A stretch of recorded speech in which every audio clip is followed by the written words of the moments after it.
Onyx's robots have finished repairing my studio, and I am good to go. Let's see what's on the itinerary for today. Oh, good. Another episode of She-Ra. Well, nothing's worse than flowers for She-Ra, so this one shouldn't be too bad.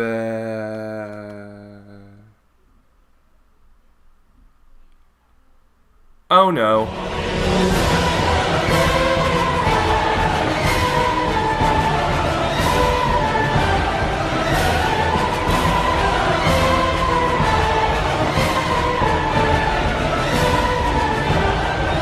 Hello everyone, and welcome to the Madhouse! We're all mad here! I wasn't originally planning on returning to She-Ra so soon after Flowers for She-Ra, but ripping apart that episode was so much fun, I just had to do another one. And this time, we're doing what is probably the most objectively bad episode in the entire first season. Now, I said that the show does get better, and I think I stand by that, but what I neglected to mention was that the show doesn't see much overall improvement until Season 2. And all of the episodes in the first season are extremely hit or miss. And don't get me wrong, I still find Flowers for She-Ra to be far more insulting, but in terms of writing quality, Princess Prom is much, much worse. It's honestly kind of amazing just how much the writers just didn't care. But before diving in, let's do a quick recap. After raising a giant middle finger to religion in general, our trio continue their quest to recruit the various princesses of Etheria to their cause, including Mermista, a chronically fatigued bitch who rules over not Atlantis, Princess Atrapta, the best damn character in this godforsaken show, Fight Me, and then wasted everyone's time at the School of Magic doing absolutely nothing where they meet Castaspella. God, the only thing dumber than naming a magician that is if you named a shapeshifter Double Trouble. Oh, f***ing wait! We open with Adora knocking on Glimmer's door, asking what's up with an invitation to a party she's just received. Princess Prom! Princess Prom! Princess Prom! We are going to Princess Prom! Okay, you two are acting way too excited about this. The way you're chanting makes it sound more like a cult activity than anything else. Anyway, yes, as the title of this episode implies, the focus this time is on a party for the princesses of Etheria, held every 10 years with a different host each decade. Because it's not like they're in the middle of a war or anything! Alright, to be fair, it is slightly less stupid than when they usually do some kind of recreational activity in this show. You'll recall that the last time I talked about She-Ra, I compared it to Avatar: The Last Airbender, and how when Avatar had its characters throwing parties, it always took care to only do it in places that were well defended, or already under the control of the Fire Nation. Well, in this case, the party is being held in the Kingdom of Snows, which happens to be the second largest kingdom on Etheria, and this establishing shot shows that it's a location that's well fortified and easy to defend. Whether or not they fortified their location all the other times they've thrown this party during the war is never made clear, and it doesn't address the larger issue of the characters not taking the war seriously, but in this specific case, it does make a little sense. I mean, it's not like they do anything particularly stupid, like, I don't know, invite some of the bad guys to the party.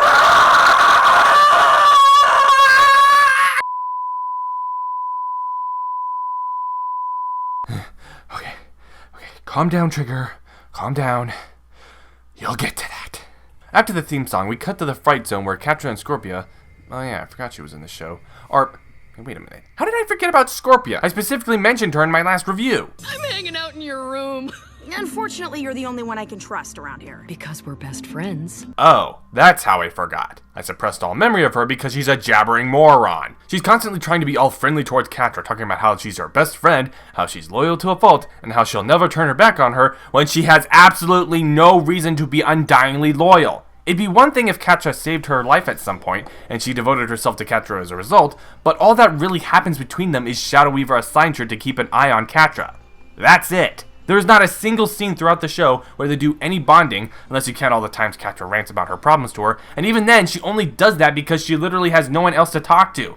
I'd be more forgiving of this lack of proper characterization, except there's only one topic she's ever interested in, how chummy she is with Catra, and she never shuts up! And speaking of Catra ranting to Scorpia, that's exactly what she's doing now, trying to figure out how, well, she puts it better than I could. I need to capture Adora so Shadow Weaver doesn't demote me. I need to impress Hordak so he'll make me the new Shadow Weaver. How do I do both? And of course, Scorpia suggests that she enact her plan at the All-Princess Ball. How did you get your claws on this? They sent it to me. I'm a princess. You're a princess?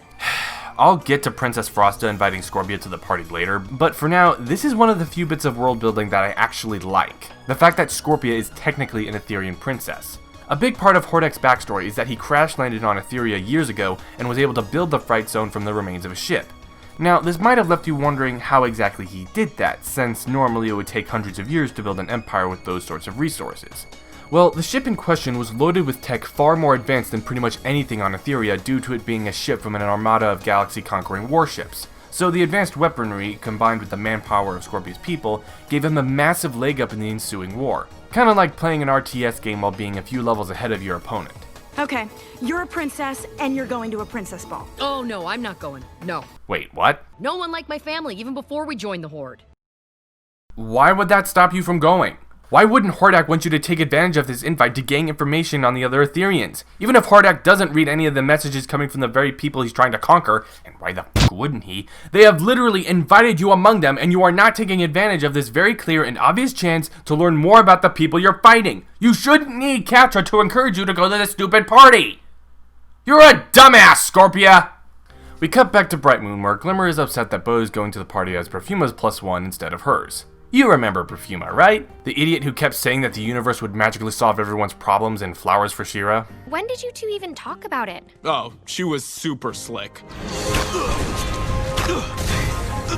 Wanna go to the ball with me? Okay. You know, in the YouTube comment section of my last review, someone argued that the only reason this show has a fanbase is because it was made so Tumblr could engage in pointless shipping wars over its characters. I don't think that's the sole reason, but given this exchange between Bo and Perfuma, I have no trouble believing that that at least contributed. I was originally going to complain that Perfuma never had time to ask Bo to the ball during that fight, but rewatching that scene, there is plenty of time in which Perfuma and Bo are off screen long enough that they could have had that conversation. However, that doesn't clear up the bigger plot hole. Why the flying hell would Perfuma ask Bo to the ball? They had no interaction or solo time with one another during Flowers for She-Ra. It wasn't even implied, and I should know. I had to rewatch that episode half a dozen times in order to properly rip it apart. There is absolutely no reason for them to go on what is, for all intents and purposes, a date with one another. This plot point is nothing more than a contrived excuse to establish a conflict between Bo and Glimmer that has absolutely no purpose besides giving Glimmer an excuse to screw up her one job later in the episode. And it's not a very good excuse either, as we'll soon see. Glimmer! Good, no time to waste. Okay, this right here is probably one of the best examples of why I stuck with the show for 4 seasons. Adora's not that bad a protagonist. She's not immune to the idiot stick, and I do wish the show would stop surrounding her with dumbasses to make her seem smarter, but she's the only one in the entire show, apart from Catra, who seems to take the wars seriously, and that extends to her being invited to Princess Prom. In the pilot episode, Adora mentions that the Horde is so bureaucratic and militaristic that the very concept of a party is foreign to its members, so she's not used to more festive affairs and is unsure of how she should act when taking part in them. To compensate for this unfamiliarity, she treats the situation like she's going into battle, preparing excessively by studying the layout of the ballroom, familiarizing herself with the people who are going to be there, and setting up an obstacle course. Admittedly, I'm not entirely sure how that last one is supposed to help her prepare, especially since it's not a very good obstacle course, but it's a really interesting way of exploring a character with a disciplinary background in a setting that's more relaxed, for better or worse. Ask me anything. Princess Frosta. Ruler of the Kingdom of Snows. It's her first time hosting the ball, has the biggest kingdom outside of Bright Moon, neutral in the fight against the Horde. I showed you that bit to explain why Adora would want to go to the ball in the first place, but we should also stick a pin in this for later because that's a pretty crucial plot point that I'm definitely going to want to go over later. I am so ready for this ball. Great. What are you wearing?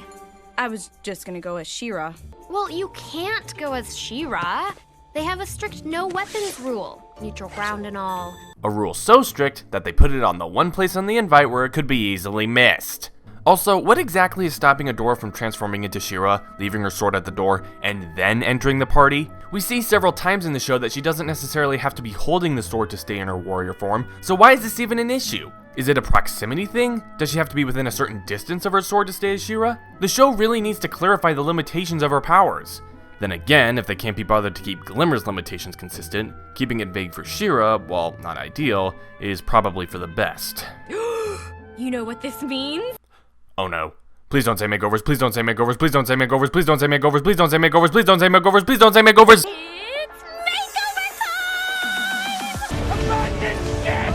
makeover time! Alright, let's take advantage of this stupid montage to talk about something semi-related. Character designs. When the promotional material for this show was revealed, a lot of people criticized She-Ra's design for looking too much like a dude. In fact, one of my friends recently complained to me that the design was emblematic of a general fear of letting female characters look feminine. Yet another friend, in fact the one who actually told me the show was alright, said that they didn't care that Shiro looked like a dude because the design helped make her look cool and badass regardless. Because as we all know, it is impossible for a female character to look feminine and badass at the same time. You have to choose one or the other.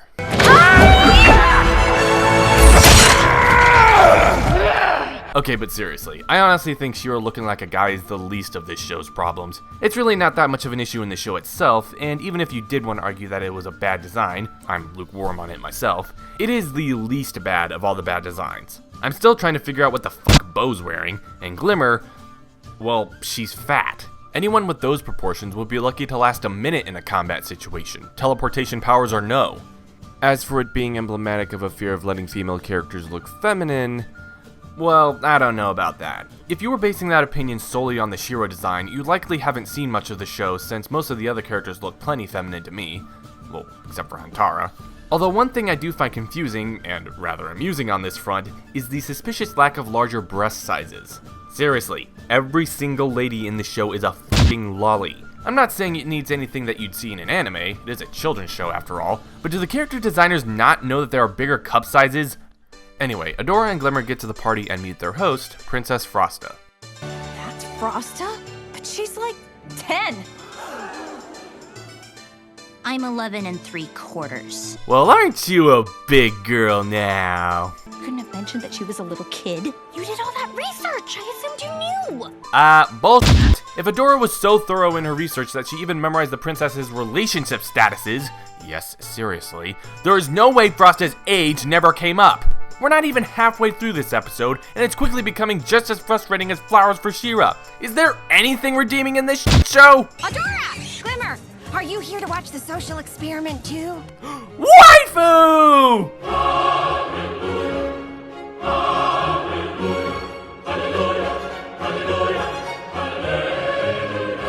Yeah, I wasn't kidding when I said that Entrapta was the best character in this show. Most of the other princesses rely on quirks over actual personality traits to get their characters across, but Entrapta is the only character whose quirks help make her more endearing and likable, which is extremely helpful because that makes her personality way more interesting and significantly more fun to watch. She's an eccentric, introverted, mechanical genius. I fucking love her. Yes, like that. And it is a goddamn war crime that she is wasted in a show like this. But if she's so introverted, this begs the question why she'd bother showing up to a party like this at all. She mentioned something about a social experiment? Different groups are thrown together and forced to mingle. Hierarchies form and break. It's the perfect place to observe behavior. So she gets invited to a fancy party and spends all of her time in the back watching other people instead of socializing.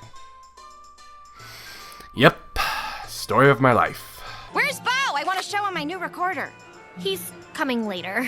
Why didn't he come with you? Aren't you two friends?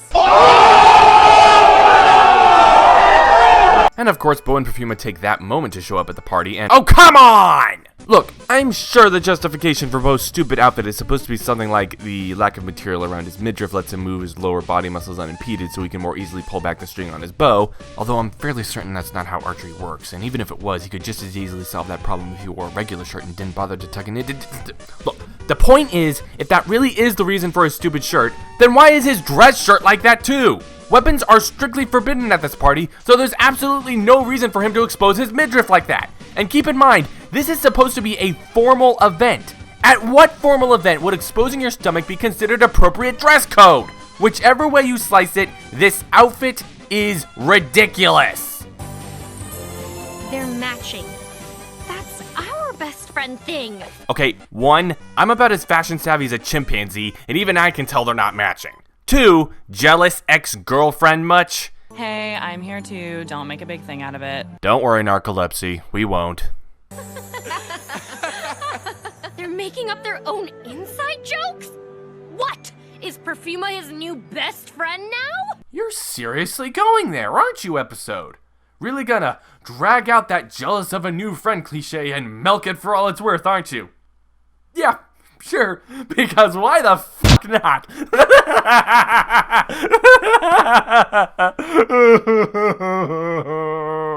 She's a beauty, can't you see? She's attending this with me. Oh look, yet another character I forcefully suppressed all memory of because of how annoying he is. In fact, I suppressed so much of my memory of him that I can't even remember his name. So I'm just gonna call him Flynn Rider. So, Seahawks are +1. Yes, Adora, that's what I said. Flynn Rider is narcolepsy's +1. This is the best social experiment I've ever been to. Every word that comes out of her mouth is like a drop of mellow yellow in the middle of the desert. How is it possible to have a character this lovable and a show this mediocre? After Flynn Rider and narcolepsy wander off, Bo and Perfuma come over and... That's so funny, Adora. What a funny inside joke the two of us just came up with. Why are we still here? Just to suffer? Every night, I can feel my leg, and my arm, even my fingers. Alright, if I go over every stupid meaningless thing these idiots talk about, we're gonna be here all day. So let's jump forward a bit to when Adora tries to engage Frosta in conversation again. And now I expect you're going to ask me to join your rebellion. You know about that? Of course I do. Princesses talk, you know. The snow peas and the cookies are touching. Do it right. Yeah, guy, don't you know? When you put food on the plate that you can't eat with food that you can't eat, the food that you can't eat influences the food that you can eat so that you can't eat it. Like and subscribe if you understood that reference. Your kingdom is the largest and most powerful. Your alliance could be the key to defeating the Horde. The Horde hasn't threatened us here. Only because the Kingdom of Snows is so out of the way, it doesn't matter to Hordak right now. You know, I think I just figured out one of the reasons why the world building in this show sucks so much. There's no map! I mean, think about all of the big fantasy stories that have a really big open world. Lord of the Rings, A Song of Ice and Fire, Aragon, Avatar, The Dragon Prince. They all have a world map so you can at least have a rough idea of where the characters are relative to everything else.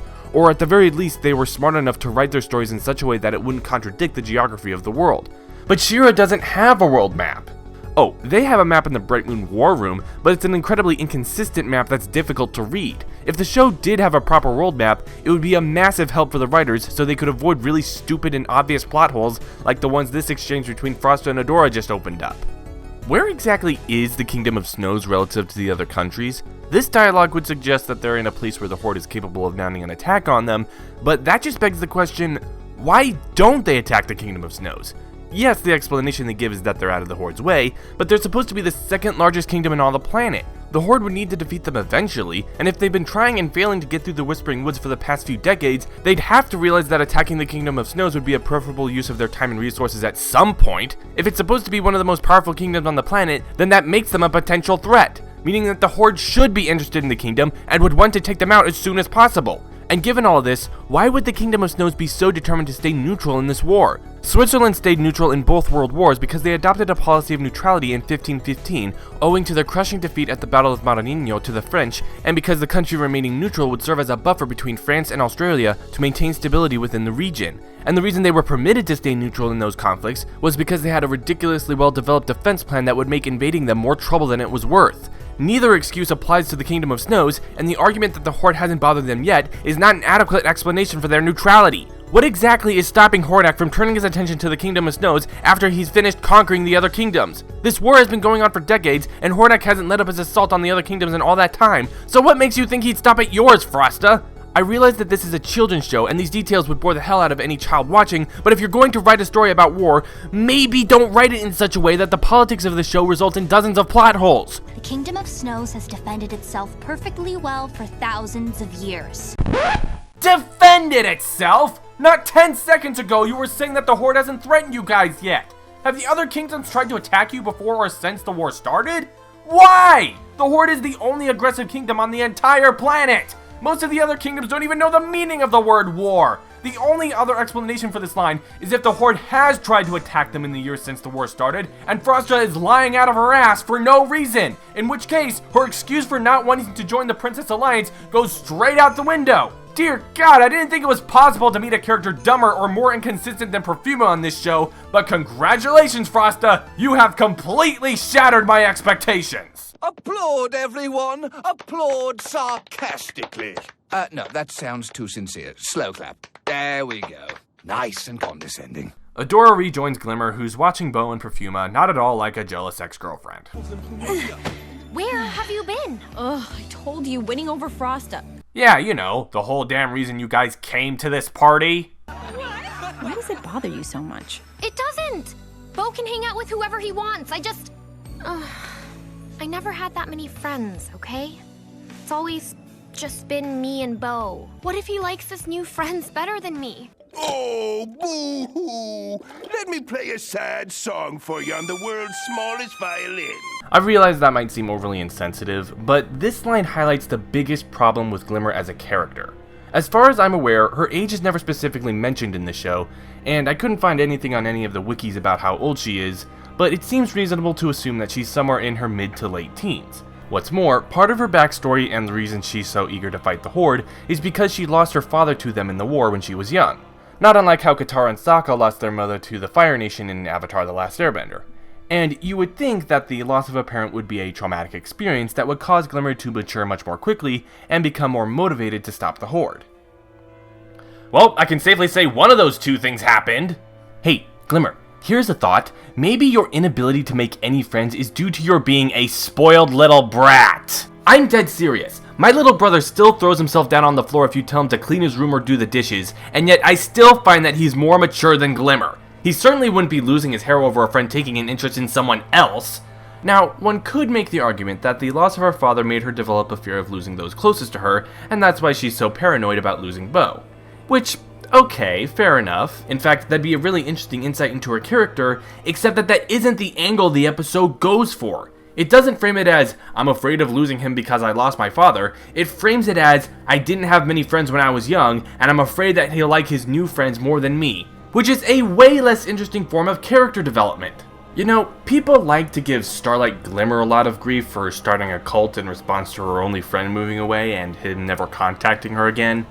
Bullshit! The cult was not in response to Somber's leaving. Somber's leaving was the impetus for her philosophy. Starlight did not start a cult in response to...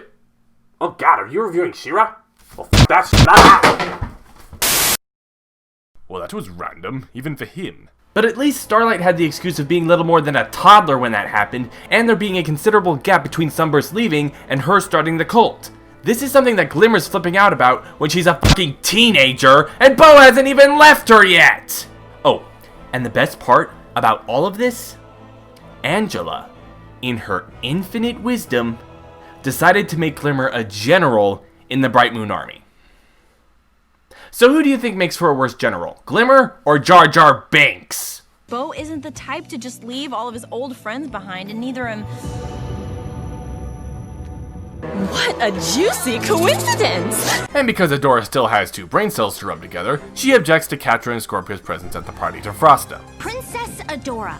The rules state clearly that all princesses and their chosen guests are welcome. Yeah, especially if those princesses and or guests have poisonous stingers, big-ass pincers, or retractable claws. Those things definitely don't warrant an exception to that rule. I mean, come on, it's not like there's a strict no weapons rule at this party.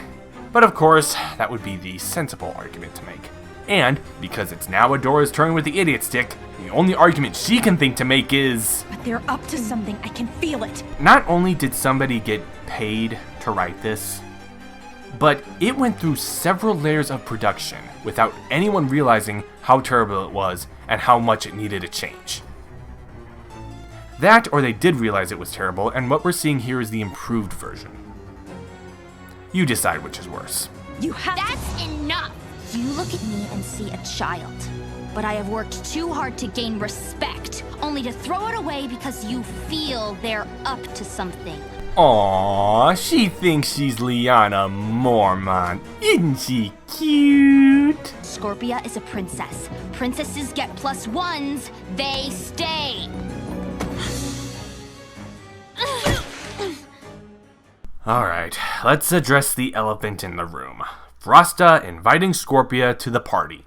This plot point might have left you with a few burning questions. Namely, why?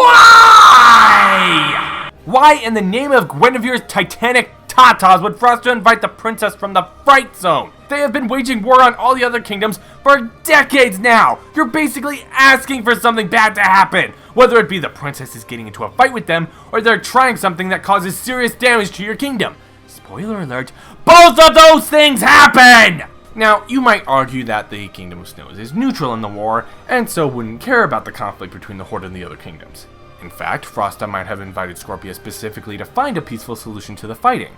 I mean, she did say the purpose of the ball was to promote peace between the kingdoms. Leave conflict at the door. And let's also say, for the sake of argument, that Frosta simply misspoke earlier when she said that the Kingdom of Snows has defended itself, and the Horde really has left them alone. Even if we accept that Frosta invited Scorpia to encourage peace between the kingdoms, that still leaves a few pressing questions. Such as, if the All-Princess Ball is meant to promote peace between the kingdoms, why isn't Frosta, the neutral party in this conflict, taking this opportunity to encourage peace negotiations between the conflicting parties? Yes, the one she should be talking to about that is Hordak and not Scorpia or Catra, but she doesn't know that. Or if she does, then does that mean that she just invited Scorpia for shits and giggles? Why a party to promote peace? Wouldn't an official diplomatic summit be more appropriate, especially during wartime? Why does the ball have a no weapons rule in place, and how come the Kingdom of Snows is allowed to arm their guards? The host is allowed to be armed, but the guests aren't? How is that not a huge security issue? Have none of these people heard of the Red Wedding? If the kingdoms all take turns hosting this party, why didn't the Kingdom of Snows take the Fright Zone's refusal to host this party as a sign that they weren't interested in making peace, and should therefore be permanently banned from the event, and be considered an outlier to the other kingdoms? Or has the Fright Zone's turn to host this party simply not come up in all the decades since this war has been going on?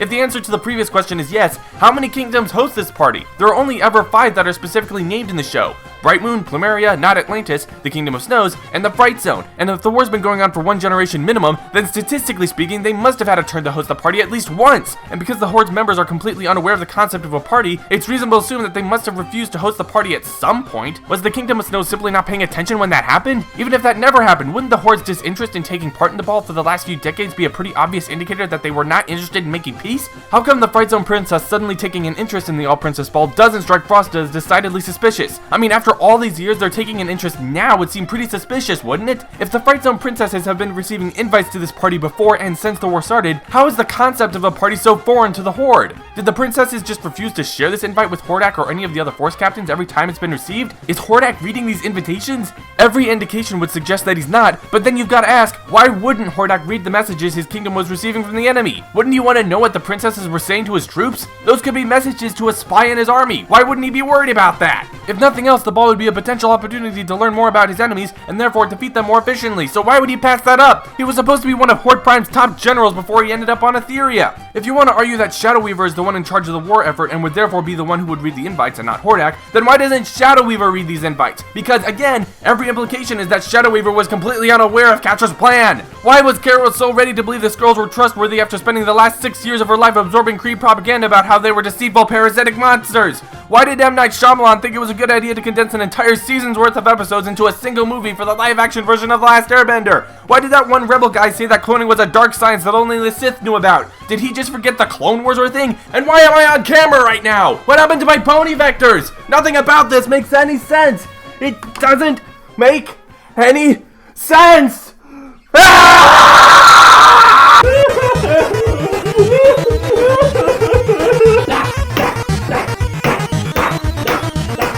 It doesn't make any sense, Violet! It doesn't make any sense!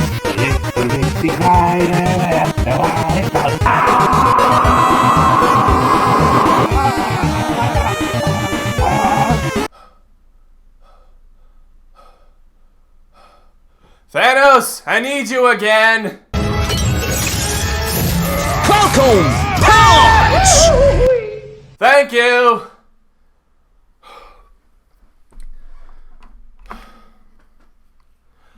So Adora vows to follow Catra and Scorpio all night to make sure that they don't get up to any shenanigans. She promises this to Catra herself. From now to the second the ball ends, I'll be watching. Wherever the two of you go, I go. Adora, give someone else a turn with the idiot stick. You've had it long enough. Catra and Scorpio immediately split, and Glimmer and Adora split up as well to cover both of them. Catra just spends the whole time screwing with Adora while Scorpio starts pigging out at the food table. And of course, since Glimmer is so driven by her father's death at the Horde's hands, she takes her job very seriously and doesn't take her eyes off Scorpio for even a sec. Glimmer, what are you doing? Glimmer, no, stop it! You have a job to do! Oh, for the love of... There's something I need to tell you. Glimmer, honey, sweetie, the word of the day is priority. Now, I know that's a big word for you, so I'm gonna need you to find me a dictionary, look it up, and write me a 1,000-word essay on the term, including all of its definitions, its history, origins, and applications. Particularly how it relates to this situation, you cognitively challenged Neanderthal! Should I talk slower or go get a nurse who speaks fluent, moron? Alright, what does Glimmer have to tell Bo that's so important that it can't wait until after the ball? I know things between us have been weird all night. So, I just wanted to say... It's all right. I forgive you. You forgive him? You spend all night glaring daggers at Bo for going to the ball with someone besides you, and you abandon your one job to tell him that you forgive him? Oh my god. You know, last time I used this clip, I was just trying to be funny, but here, I don't think it could be more fitting. In fact, I don't know if we'll ever come across a more appropriate opportunity to play this song. Take it away, Cartman! On Monday she's a bitch, on Tuesday she's a bitch, and Wednesday to Saturday she's a bitch. Then on Sunday just to be different, she's a super king, Kamehameha, bitch! Bo tells Glimmer that she's full of shit and walks off. Glimmer is upset, but then realizes that her talk with Bo has caused her to lose track of Scorpia. What? No, that's so surprising. Who could possibly have seen this coming? We cut to Adora continuing to follow Catra around as she starts approaching Entraptor from behind and makes to push Entraptor off the railing. Don't touch her! Get her, Adora! Get her! Rip her head off her shoulders and mount it on the southern wall as a warning to the others! Oh, wait, no, she was saving her. Never mind. Hi, Adora. Have you met my new assistant? She brought snacks. She stole my food and then asked me to spy on people with her. I feel like I should be questioning why Entraptor would steal Catra's food since they're already at a party where there's plenty to eat and Entraptor was clearly shown earlier to have stocked up at the buffet, but I just can't be mad at her. Entrapta, she's from the Horde. The people the rebellion are fighting? Even when she's not talking, she's the best character in the show. It's tempting to argue that this is Entrapta being stupid, but I'd argue it speaks more with her being bad with social cues. Rebellion you're a part of? Oh, well, in that case, we should keep a better eye on her because she just walked away. I can't tell if she's sassing Adora or being 100% sincere, and I kinda love her for that. Adora catches up with Catra, and then Frosta announces that it's time for the dancing to start. Adora gets caught up in the crowd moving onto the dance floor, where Catra offers to dance with her. Yeah, sure, why not? I mean, what better way for Adora to make sure Catra doesn't slip away again, and Catra's made it pretty clear that she's just messing with her. I probably should have brought this up earlier, but Catra and Adora were best buds in the Horde before Adora defected, and Catra took her defection rather hard. And in a later episode, it's revealed that she's developed something of an inferiority complex towards Adora, hence why she's her main rival throughout the series. The conflict between them is one of the few positives I'll grant the show, but it's nowhere near enough to save it. I got into a fight with Bo and he won't want to be friends with me anymore and I don't know where Scorpia is! And for some reason, you're dancing the night away instead of trying to figure out where she went!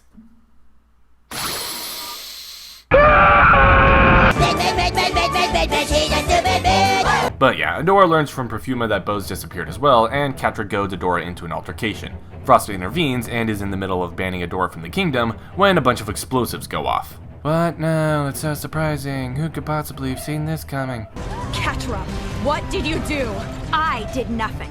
Scorpia, Lonnie, and Kyle, on the other hand, were very busy.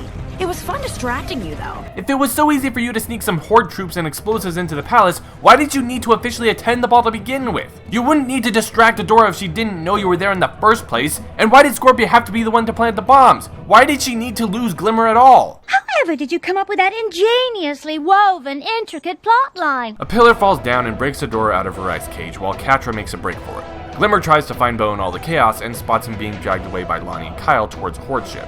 She takes them out and naturally teleports Bo away in case there are any more Horde soldiers in the ship before checking to make sure he's okay. Or she just stands there like a dumbass so she can get captured too! Boo! You disappoint me in every way possible! Adora catches up with Catra at the top of the castle. They fight and end up falling off the edge, whereupon Adora pulls an Azula, using her hairpin to catch herself on the castle wall, while grabbing Catra in the process. Hang on! I can get us out of this! Oh, Adora. I don't want you to.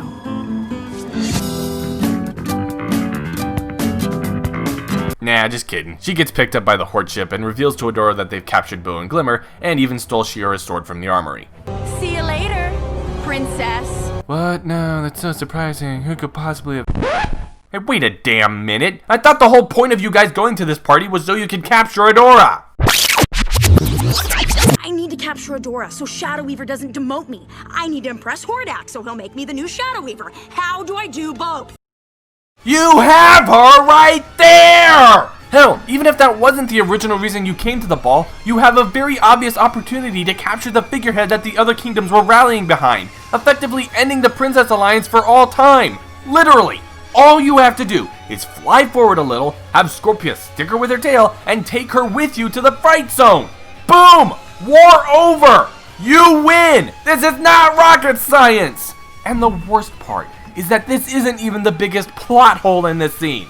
No, that honor goes to the fucking airship they're using right now! The Horde has ships that can fly? If you have transportation that's capable of flight, how are the Whispering Woods an obstacle for you guys? Just build a couple of bombers, fly over the woods, and bomb the shit out of Bright Moon until it surrenders! You cannot be this stupid! You just can't! It is physically, psychologically, fundamentally impossible for you to be this stupid! Jesus H. Christ, how did I put up with this bullshit for 4 seasons? Here! Catch! Waste of time. Nothing will save this show.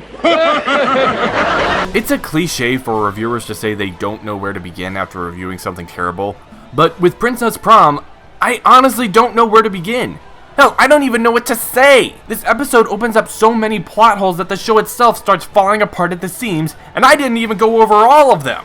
Easily the worst one is that last one though. While it's not unreasonable that the Horde would be technologically advanced enough to have ships like this, their presence should have ended the war within days, not dragged it out for decades. Even if we take into account Hordak's seeming disinterest in the war for much of the show, the other kingdoms simply aren't advanced enough to counter aerial attacks. Bright Moon has a dome shield, sure, and there are spellcasters who'd probably be pretty useful against them, but it'd still be an incredibly one-sided fight in favor of the Horde given how quickly the shield breaks during the battle for Bright Moon. All it would have taken is a small jump in the Ethereal Kingdom's tech levels, and the problem would have been avoided. Much like with Flowers for She-Ra, all of the major characters get a turn with the Idiot Stick, but I'd argue the Darwin Award has to go to Glimmer. Sure, Frost's politics are asinine, and Adora constantly flips between competent and stupid, but Glimmer had one very simple, very basic job: follow Scorpio to make sure she doesn't pull anything, and she completely fucks it up at the first opportunity! And why? Because Bo hurt her feelings by not going to the party with her. But for all my screaming, I don't think I'd describe my feelings toward this episode as hatred. More a sense of incredulity and frustration at just how incompetent the writing and world building is in this episode, and by extension the show. Which brings me back to the question I had at the end of Flowers for She-Ra. How? How does this show have a fanbase? Yes, seasons 2 and 3 are better than this, but you still have to get through season 1 before the story sees any improvements, and in some ways season 4 is even worse.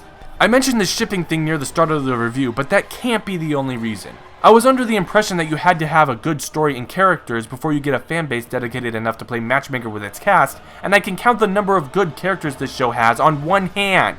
If you happen to know somebody who likes the show, or on the off chance that you're a fan and you're still watching this, please comment down below and tell me what it is that people like about this show, particularly season 1. I am genuinely curious to know. The only reason I kept watching was because Entrapta is so damn lovable, and I don't like leaving things unfinished. So please, tell me, what was it about the show that drew you to it? And please, no comments about why you think this show has an audience. I'm looking for fan opinions here, not detractors. Because if there's one thing I don't know, it's how anyone could like something that has so little effort put into it. I'm Officer Trigger Happy, and I need a nap. We're done here!